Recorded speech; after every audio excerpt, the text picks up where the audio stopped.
Bonjour à toutes et à tous. Je vais vous parler de physique quantique, comme ça a été annoncé, et il se peut que certains d'entre vous ne comprennent pas du tout ce que je vais dire. Et il ne faudra pas que ça les inquiète, au contraire, c'est normal. Je pense qu'on peut dire que personne aujourd'hui ne comprend la physique quantique, ce qui n'empêche pas de l'utiliser et même de la manipuler.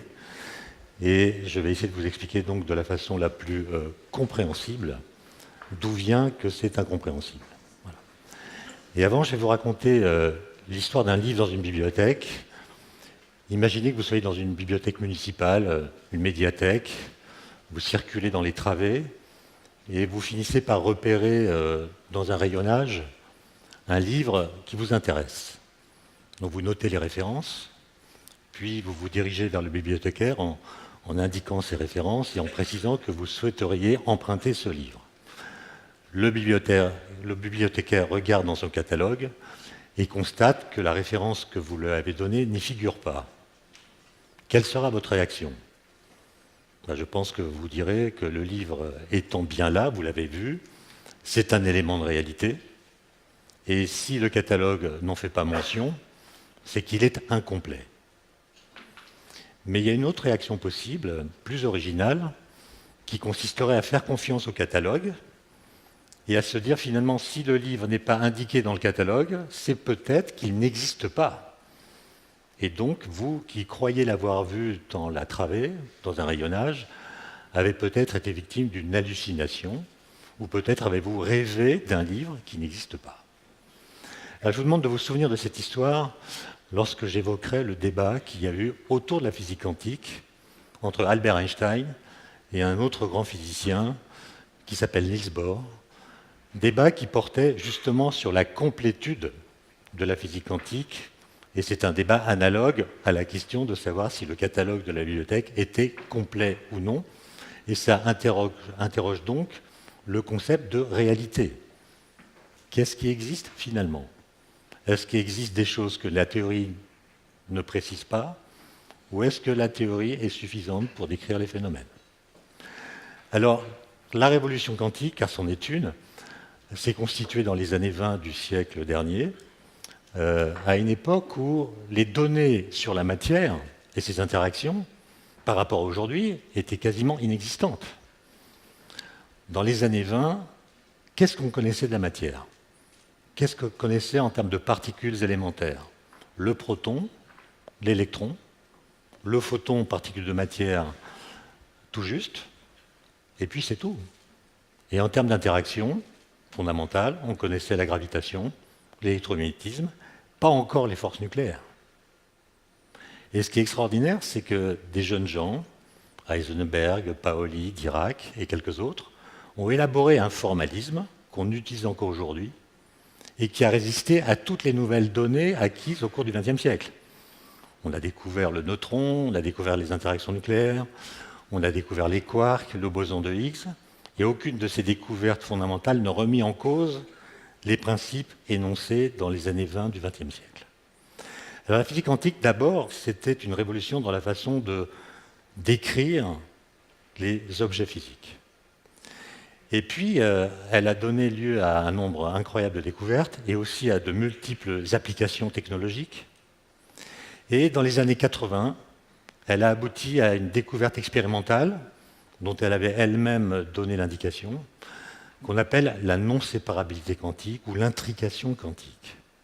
Et quand ces phénomènes ont été découverts, ça a créé une très grande agitation chez les physiciens qui se sont demandé si c'était une bizarrerie de la nature, une étrangeté impossible à comprendre. Et puis, assez rapidement, on s'est rendu compte que même si on ne comprenait pas très bien ce que ça signifiait, on pouvait utiliser ces phénomènes comme des ressources. Comme des ressources, c'est-à-dire ça nous donnait la capacité d'agir dans toutes sortes de domaines, par exemple pour faire de la cryptographie, par exemple pour faire de la téléportation d'état physique d'un objet vers un autre, par exemple pour traiter l'information, et peut-être un jour ça donnera la capacité de faire des calculs que les ordinateurs classiques ne peuvent pas faire, par exemple grâce à un ordinateur quantique dont on parle beaucoup et qui est une promesse dont on verra par la suite si elle est envisageable ou pas. Alors, Ce qui a déclenché cette seconde révolution, en fait, outre la découverte que j'ai évoquée et que je préciserai tout à l'heure, c'est qu'en fait, on a compris que la physique quantique, c'est moins une révolution dans la façon de décrire les objets physiques qu'une révolution dans la règle de composition des objets. Composer un objet avec un autre, c'est-à-dire les ajouter, en fait, ça paraît simple. En fait, même dans la vie courante, c'est pas si simple. On dit 1 plus 1 égale 2, c'est vrai. Mais si par exemple je prends un verre de jus d'orange, je le pose là, j'en prends un second que je pose à côté, ça fait 2 verres de jus d'orange. Mais si je verse le premier dans le second, est-ce que j'ai encore le droit de dire que j'ai 2 verres de jus d'orange? Autre exemple, je prends une banane, puis une deuxième banane, ça fait 2 bananes. Mais c'est vrai seulement pendant un certain temps.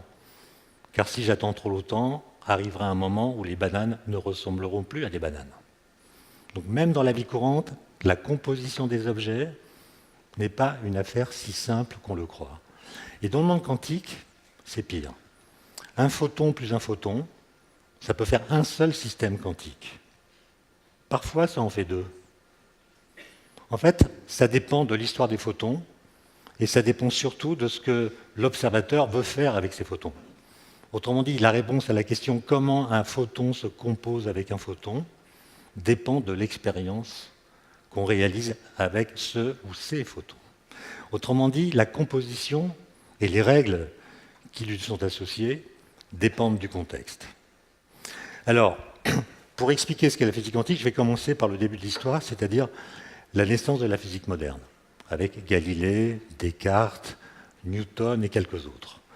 Ces gens adhéraient à ce qu'on appelle aujourd'hui un mécanicisme naïf.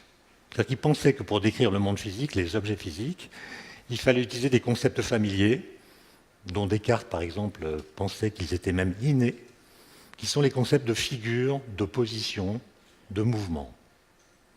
À partir de ces concepts, on peut décrire le monde comme une espèce d'horloge sophistiquée dont les physiciens ont à décortiquer les mécanismes. Et d'ailleurs, ces concepts familiers, ils continuent d'irriguer notre façon de penser le monde physique. Songez aux grosses molécules que manipulent les biologistes, composées d'un grand nombre d'atomes. Nous les dessinons comme des objets qui existent objectivement. Les atomes qui les constituent ont une trajectoire bien définie dans l'espace. Ils sont isolables au moins par la pensée des atomes qui les entourent. Bref, nous considérons que ces molécules sont des sortes de mécaniques sophistiquées.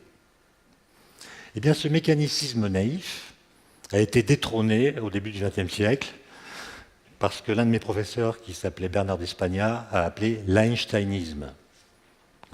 Alors, en quoi ça consiste? Ça consiste en l'idée que, finalement, les concepts familiers ne sont pas les bons. Et les 2 exemples qu'il prenait sont les 2 relativités. Celle qu'on appelle la relativité restreinte, élaborée par Einstein en 1905, et cette théorie, qui est une révolution dans la façon de considérer, comme vous le savez, les liens entre l'espace et le temps, a une implication qu'Einstein a publiée en septembre 1905, qui est la formule E égale mc2. Une formule mathématique simple, mais qui a des effets qui sont contradictoires avec le sens commun. E égale mc2, c'est une formule qui vous dit que si 2 particules entrent en collision, et vous voyez sur l'écran une photo de collision de protons produite au LHC, l'accélérateur de Genève, eh bien, l'énergie cinétique des particules incidentes, qui est une propriété des particules, est capable de se transformer en de nouvelles particules.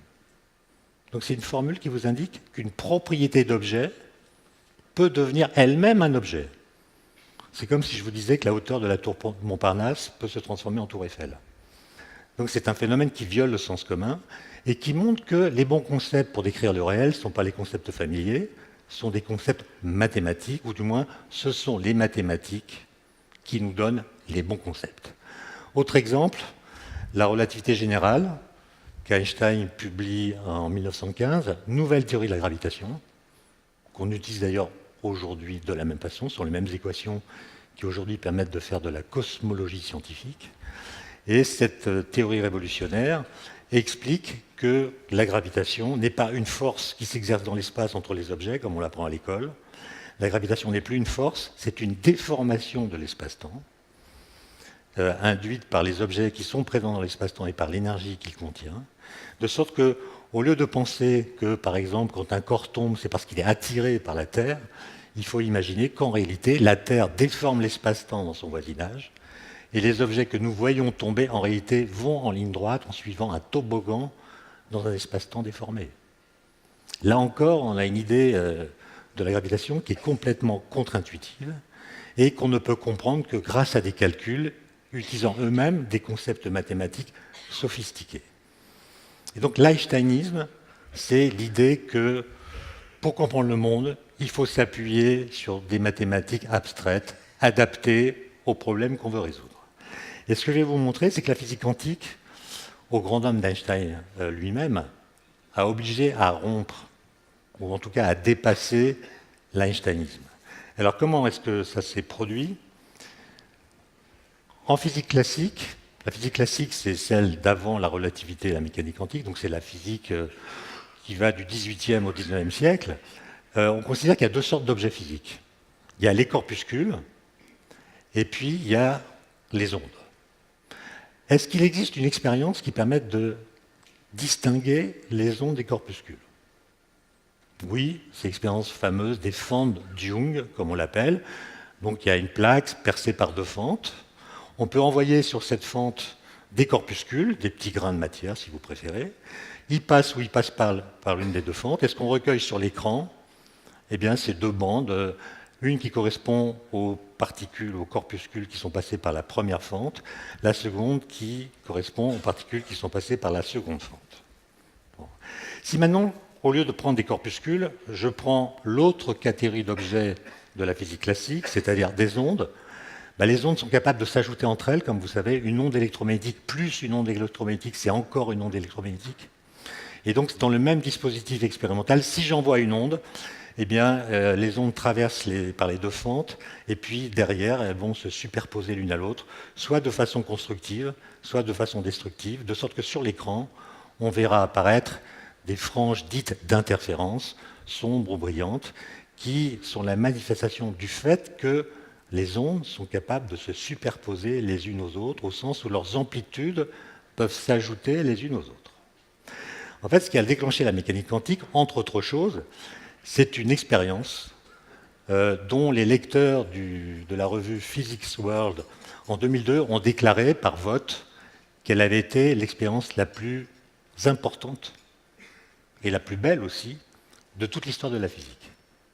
En quoi consiste cette expérience? Eh bien, j'envoie des particules de matière ou de lumière, des électrons par exemple, ou bien des photons, avec un débit à la source qui est très faible. Donc j'envoie les particules, entre guillemets, une par une, dans le dispositif des fentes de Young. Et ce que je vois au départ, c'est que, alors si j'éclaire cet écran, vous ne voyez rien, il faut que j'éclaire. Au départ, vous voyez que les particules se déposent sur la plaque photographique comme des points, ce qui laisse penser que ce sont des corpuscules. Mais à mesure que le temps passe, le flux augmente et je vois peu à peu se dessiner des franges d'interférence. Donc ce sont des corpuscules, ce sont des ondes. Comment expliquer cette sorte de dualité? Tout simplement en disant que les particules quantiques ne sont ni des ondes, ni des corpuscules, ni même un mélange des deux. Elles sont autre chose. Comment les décrire? Alors c'est là qu'on entre dans l'abstraction, et c'est là aussi qu'on se rend compte que les jeunes gens qui ont élaboré ce formalisme étaient des génies. Ces gens se sont dit, finalement, quelle est la propriété des ondes qu'elles ont en propre, si j'ose dire? C'est justement le fait qu'elles sont capables de se superposer, de s'ajouter les unes aux autres. Eh bien, on va décider que ce principe de superposition doit être généralisé. C'est-à-dire, on va l'appliquer à tous les systèmes physiques, sans s'occuper de savoir s'ils sont corpusculaires ou ondulatoires. Je prends une particule, un atome, une galaxie, n'importe quoi. Je vais décrire l'état de ces systèmes par des entités mathématiques, A, B, C, etc. Ah, pardon. A, B, C, etc. Et je vais simplement exiger que si A et B, par exemple, sont deux états possibles du système, alors A plus B, la somme, est aussi un état possible du système. Et puis je vais m'autoriser à pouvoir multiplier l'état en question A par n'importe quel nombre complexe. Ça fera aussi un état possible. Et donc on généralise, on universalise le principe de superposition.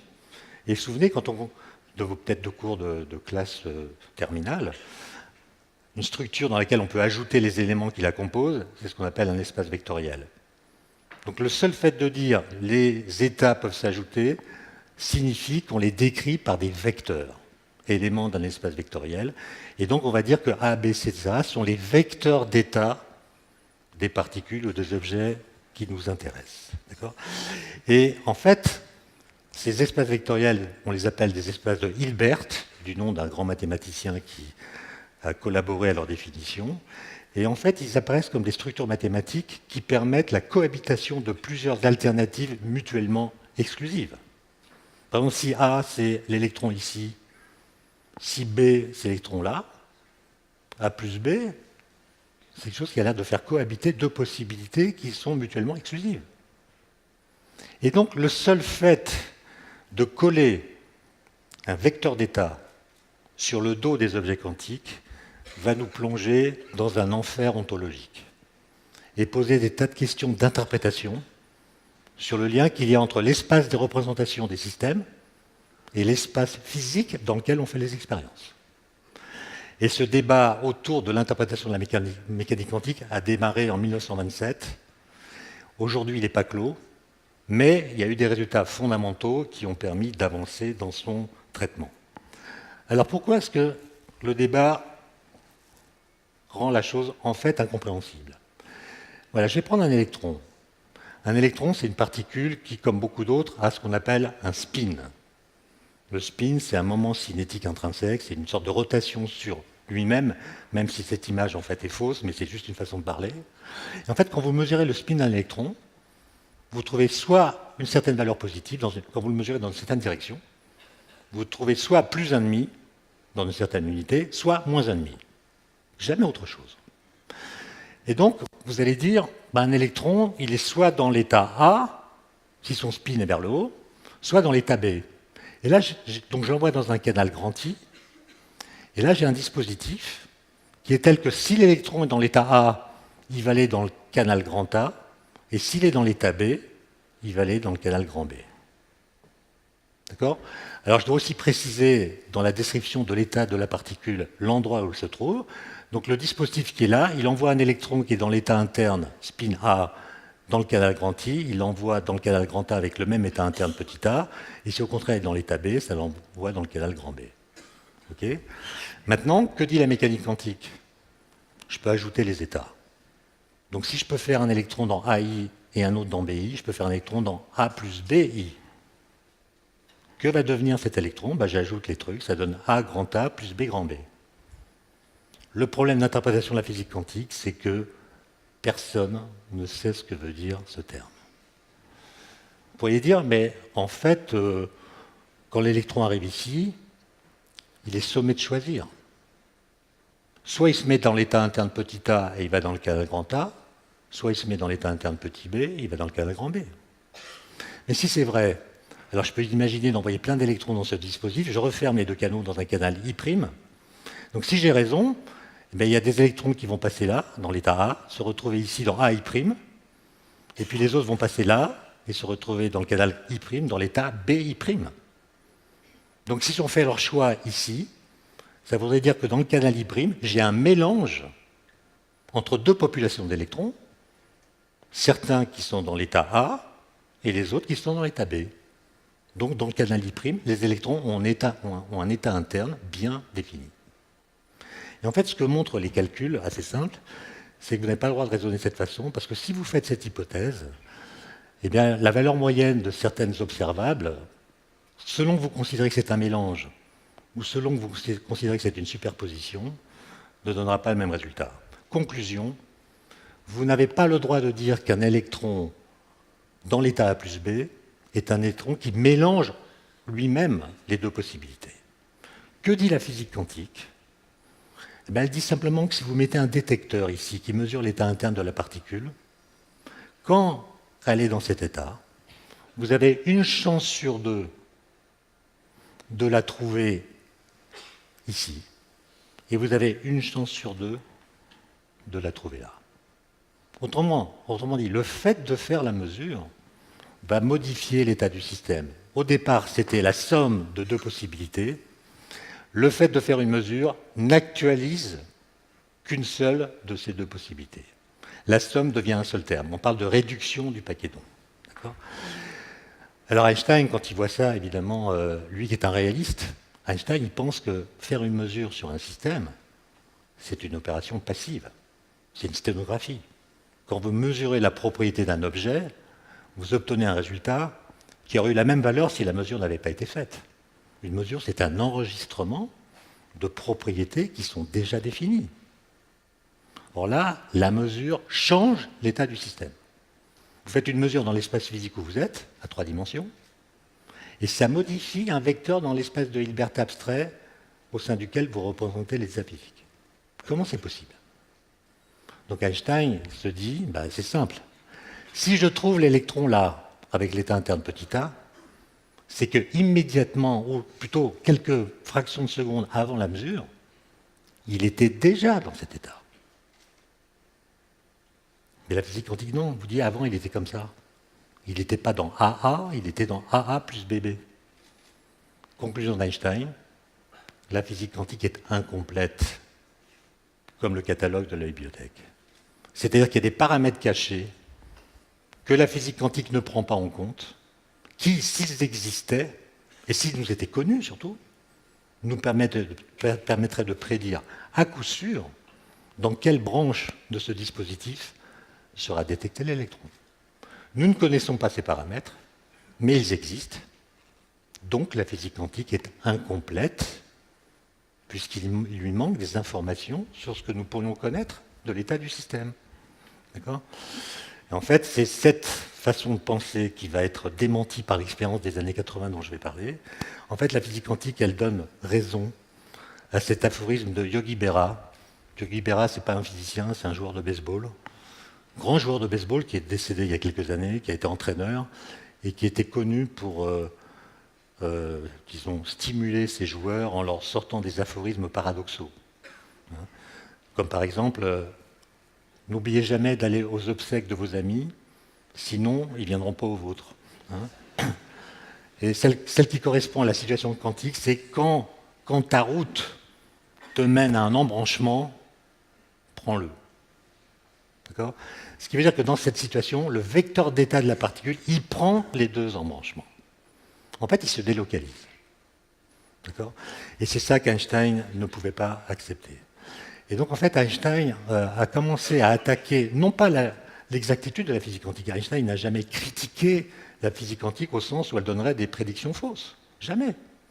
Il a toujours reconnu son efficacité en disant que c'est une théorie parfaite, au sens où elle rend bien compte des résultats des expériences. Mais il pensait qu'elle n'était pas complète, et donc, entre 1927 et 1935, en gros, il a inventé des expériences de pensée pour mettre en défaut la mécanique quantique. Et dans ces expériences de pensée, il mettait toujours en scène une seule particule. Et à chaque fois, Niels Bohr, qui lui pensait que la physique quantique était complète parce qu'elle prédit exactement les résultats des mesures, on ne peut pas demander plus à une théorie. En fait, Einstein disait une théorie physique doit décrire le monde tel qu'il est. Mais Bohr disait non, la réalité est intrinsèque, on ne sait pas ce que c'est. Une théorie physique doit décrire notre interaction avec ce qui est, pas le monde lui-même. Donc c'était un débat métaphysique. Et la beauté de l'histoire, c'est que ce débat métaphysique a été tranché par une expérience. Un débat philosophique a été tranché par une expérience de physique en laboratoire. En fait, en 1935, Einstein est à Princeton, il a quitté l'Europe, et il collabore avec deux jeunes physiciens qui s'appellent Podolsky et Rosen. Et ils ont une idée assez géniale, qui est de critiquer la physique quantique, non plus en utilisant une critique qui porterait sur une seule particule, mais sur deux particules. Et en fait, ils passent de 1 à 2, un peu comme Galilée l'avait fait pour la chute des corps. Vous savez, à l'époque de Galilée, on pensait que conformément à l'observation, les corps lourds tombent plus vite que les corps légers. C'est ce qu'on voit. Les boules de pétanque tombent plus vite que les balles de ping-pong. Voilà, l'observation dit cela. Et Galilée, qui veut montrer que c'est faux, et qui n'a pas de données, hein, c'est un peu comme pour la physique quantique, à l'époque on ne sait pas mesurer la vitesse des corps qui tombent, on ne sait pas si le vide existe, on se dispute à propos de savoir s'il existe ou non. Et Galilée énonce en 1604 que tous les corps, quelle que soit leur masse, tombent à la même vitesse dans le vide. Donc il énonce une loi dont personne n'a jamais vu l'actualisation dans un phénomène. C'est une loi qui contredit l'observation. Comment est-ce qu'il l'a trouvée? En passant de 1 à 2. C'est-à-dire en montrant que si Aristote avait raison, alors on peut imaginer des situations qui, s'il avait raison, mèneraient à des conclusions absurdes. Je prends une boule de pétanque, une balle de ping-pong. Aristote me dit, la plus lourde va tomber plus vite. Très bien. Maintenant, je mets une ficelle qui relie les deux. Expérience de pensée. Je laisse tomber l'ensemble. Que dit Aristote? Aristote dit, c'est plus lourd. Donc ça tombe plus vite que la boule de pétanque toute seule. Mais en même temps, la balle de ping-pong qui est moins lourde va tendre la corde, puisqu'elle tombe moins vite. Elle va faire parachute. Et donc l'ensemble va tomber moins vite que la boule de pétanque toute seule. Donc il y a un paradoxe. Comment résoudre le paradoxe? En disant que la balle de ping-pong tombe exactement à la même vitesse que la boule de pétanque. Ce qui n'est pas ce qu'on voit.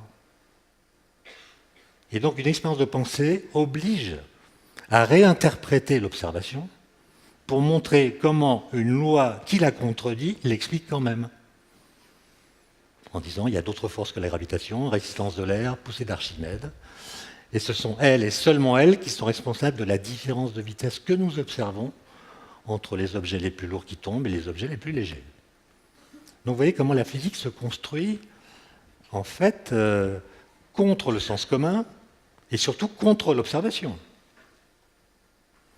Alors j'en reviens à cette histoire. Einstein, avec ses deux collègues, Podolsky et Rosen, écrivent un article dans la Physical Review qui paraît le 15 mai 1935, qui est un article de 4 pages, très simple à lire, qui est l'article le plus cité de toute l'histoire de la physique. Ça va créer un tremblement de terre. Et en fait, il montre, d'abord il part de l'hypothèse que, petit a, les prédictions de la physique quantique sont justes. Deuxième hypothèse, je les cite exactement, deuxième hypothèse, aucune influence ne peut se propager plus vite que la lumière. Ça, c'est ce qu'implique la relativité d'Einstein. On ne voit pas très bien comment Einstein aurait pu imaginer une autre hypothèse que celle-là. Troisième hypothèse, c'est si, en ne perturbant aucunement un système, on peut prédire avec certitude, c'est-à-dire avec une probabilité égale à l'unité, la valeur d'une quantité physique, alors il existe un élément de réalité physique correspondant à cette quantité physique. Voilà. Et ensuite, ils imaginent un dispositif à deux particules qui montre que la physique quantique, si on la considère comme complète, aboutit à des conclusions absurdes, ce qui, à leurs yeux, démontre qu'elle est incomplète. Alors je vais prendre donc, je simplifie un peu leur exemple et je l'adapte à des considérations, disons, plus modernes. Je prends deux particules qui ont interagi dans le passé, par exemple deux électrons. Je sais qu'en vertu de certaines lois de conservation, si celui qui part à gauche a un spin plus, celui qui part à droite a un spin moins. Évidemment, ils partent dans des directions opposées. Et donc, si le premier est dans l'état A, plus, le second est dans l'état B, moins. Okay. Et je vais décrire leur état par une fonction d'onde, que je vais appeler psi. Donc, c'est le psi pour les deux particules. Donc, première hypothèse, c'est la particule 1 qui part à gauche, qui est dans l'état A, et la particule 2, du coup, sera dans l'état B. Si au contraire, c'est la 2 qui part dans l'état A et la 1 qui part dans l'état B, j'aurai cet état-là. Mais ce que me dit la physique quantique, c'est que je ne sais pas à l'avance laquelle va partir avec un spin A ou un spin plus. Je ne sais pas.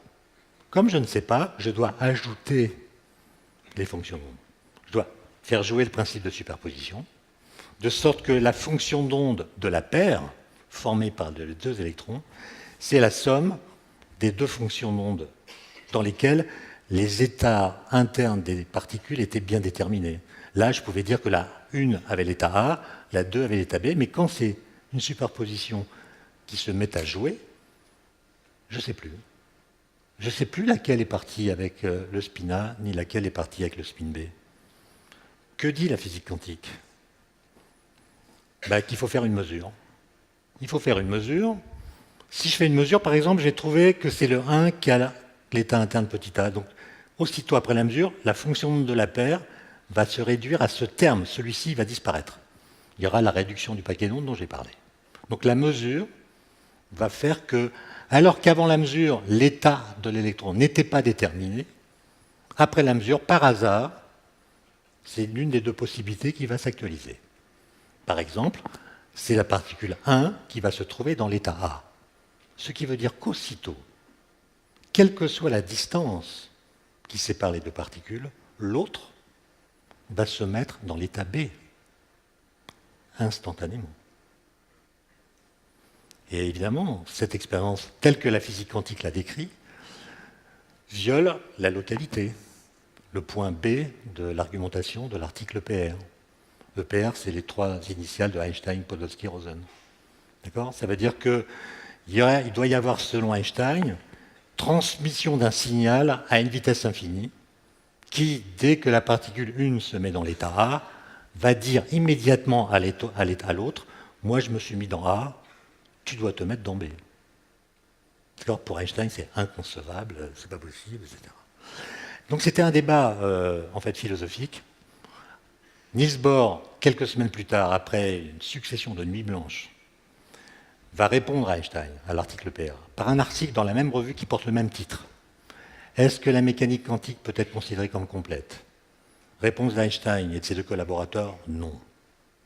Réponse de Bohr, oui, avec des arguments extrêmement confus. Voilà. Et ce débat n'a pas intéressé grand monde à l'époque. Les gens appliquaient la physique quantique avec succès, ne rencontraient pas d'obstacles, et les questions d'interprétation étaient considérées comme des questions philosophiques, pour philosophes, mais qui n'avaient pas d'incidence sur la façon de pratiquer la physique.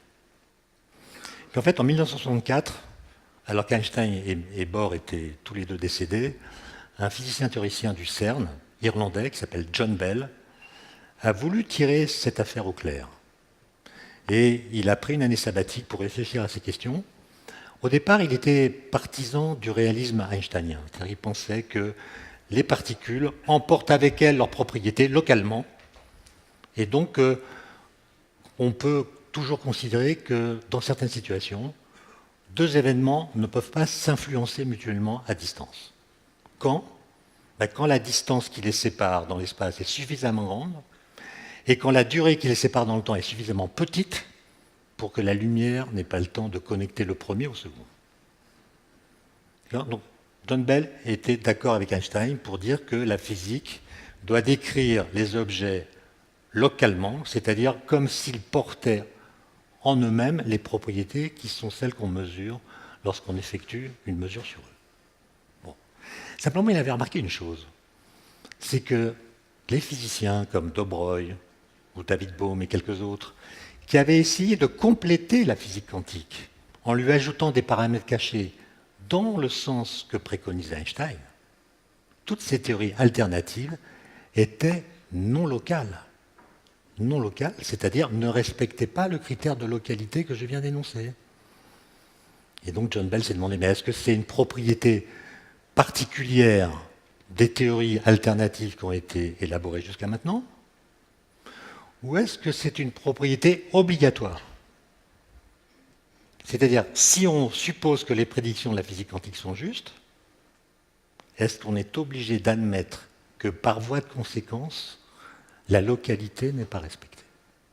Et ce qu'a montré John Bell dans un article très court de 1964, c'est toujours des articles très courts, c'est ça qui est extraordinaire, c'est qu'il existe des situations expérimentales qu'on peut envisager, dans lesquelles on pourra voir si la physique quantique, sans paramètres cachés supplémentaires, est vraie ou pas.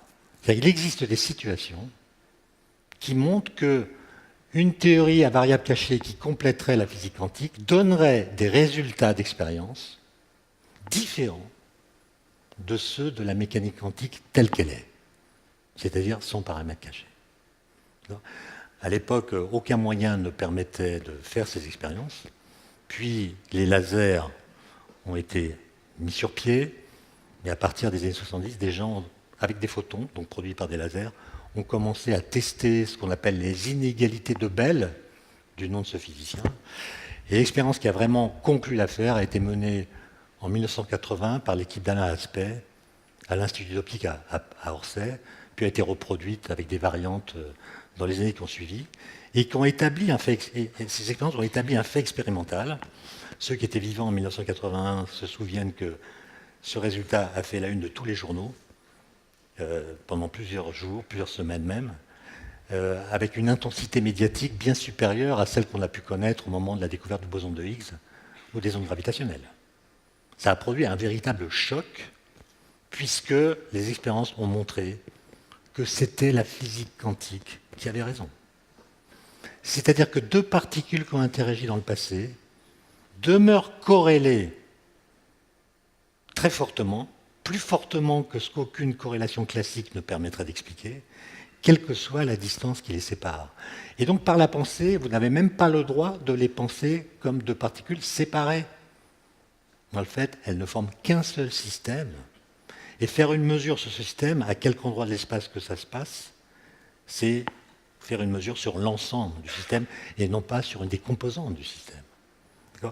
Et ça, c'est ce qu'on pourrait appeler l'effet Rolling Stones. Hein. C'est-à-dire que le tout est plus que la somme de ses parties. Et les Rolling Stones, c'est un peu ça. C'est-à-dire qu'ils jouent ensemble depuis 55 ans. Et à chaque fois qu'ils ont tenté une carrière solo, ça n'a pas vraiment marché. C'est la totalité qu'ils forment qui fait le halo symbolique des Rolling Stones. Et d'ailleurs, Keith Richards, le guitariste, le dit lui-même lorsque, dans une interview récente, il précise « Je ne sais pas comment ça a pu arriver, mais un lien s'est créé là, qui tient toujours, malgré tout le reste, comme un pacte très solide. » D'accord ? Donc il y a des particules intriquées. Et ce qui s'est passé dans les années 80, c'est que les gens se sont dit, ça c'est quand même une grande bizarrerie, c'est une étrangeté. Il y a eu beaucoup de colloques pour essayer de comprendre ce que ça voulait dire. Et je pense qu'aujourd'hui, on ne sait toujours pas ce que ça veut dire. L'intrication, la non-séparabilité. On a du mal à trouver les bons mots pour la dire. Il faut passer par la description en termes de vecteurs d'état dans l'espace de Hilbert pour que ça ait vraiment un sens qui soit manipulable par des calculs et des prédictions. On ne sait pas ce que c'est vraiment, mais on peut l'utiliser. Et c'est ça la deuxième révolution quantique. Je pourrais dire la seconde, mais comme il y en a peut-être une troisième, je préfère dire la deuxième révolution quantique. C'est l'idée que finalement, cette intrication, cette contextualité, comme on l'appelle aussi, c'est une ressource. Ça nous donne des moyens d'agir, de calculer, de transmettre des informations, etc., en utilisant ce qu'on appelle des qubits. Alors les qubits, les bits classiques, c'est ceux des ordinateurs classiques, c'est 0 ou 1, c'est des valeurs bien déterminées. Ce qu'on appelle un qubit, c'est n'importe quelle superposition d'un 0 et d'un 1. C'est-à-dire c'est quelque chose qui s'est réel sous la forme alpha état 0 plus bêta l'état 1. Et toutes les valeurs de alpha et bêta sont possibles à condition qu'elles satisfassent à des conditions de normalisation, peu importe le détail. D'accord ? Autrement dit, dans un qubit, vous pouvez mettre beaucoup plus d'informations que dans un bit classique. Un qubit, ce n'est pas la même chose qu'un bit classique pour toutes sortes de raisons, notamment parce qu'on ne peut pas cloner un qubit. On ne peut pas copier l'information d'un qubit, parce qu'en le copiant, on le détruit. Mais à partir des années 90, on a commencé à penser, grâce à des intuitions de Richard Feynman et d'autres travaux de théoriciens, à la possibilité d'un ordinateur quantique. Un ordinateur quantique, ce serait un dispositif qui, au lieu de travailler... Pourquoi il est à l'envers? Je ne sais pas. En fait, ça, c'est l'entrée, si vous le mettez à gauche. Ça, c'est des qubits. Vous voyez, ça superpose. Alors, ça superpose des couleurs, une sorte d'arc-en-ciel. C'est une mauvaise représentation parce que je viens de vous dire qu'une superposition, ce n'est pas un mélange. C'est pas un mélange. Mais bon, c'est une façon de représenter une superposition. On a une boîte noire qui est l'ordinateur, on fait des calculs avec les qubits, ce sont des calculs qui sont massivement parallèles. À la différence d'un ordinateur classique où on peut suivre le détail des calculs pas à pas, dans un ordinateur quantique, on ne peut pas regarder ce qui se passe, parce que si on le regarde, on détruit le processus. Et à la fin, on fait une mesure qui va transformer les superpositions, donc les qubits, en bits classiques, avec une information qui est l'information de type habituel. Est-ce que de tels ordinateurs verront le jour? Beaucoup le pensent. Il y a des verrous technologiques énormes. Ça mobilise beaucoup de chercheurs, comme vous savez aujourd'hui. Et en termes de conclusion, je citerai à nouveau Yogi Berra, qui disait « La théorie et la pratique, c'est exactement la même chose. Sauf qu'en pratique, c'est pas vrai. » D'accord ? Donc il faut attendre la suite de l'histoire pour voir si cette idée théoriquement possible pourra s'actualiser ou non. Et pour le cas où vous n'auriez pas compris ce que j'ai dit, je voudrais vous citer cette petite remarque du poète Jules Supervielle, au cas où vous auriez besoin d'aide pour mieux comprendre. Un homme à la mer lève un bras, crie au secours, et l'écho lui répond « Qu'entendez-vous par là ?» Je vous remercie pour votre attention.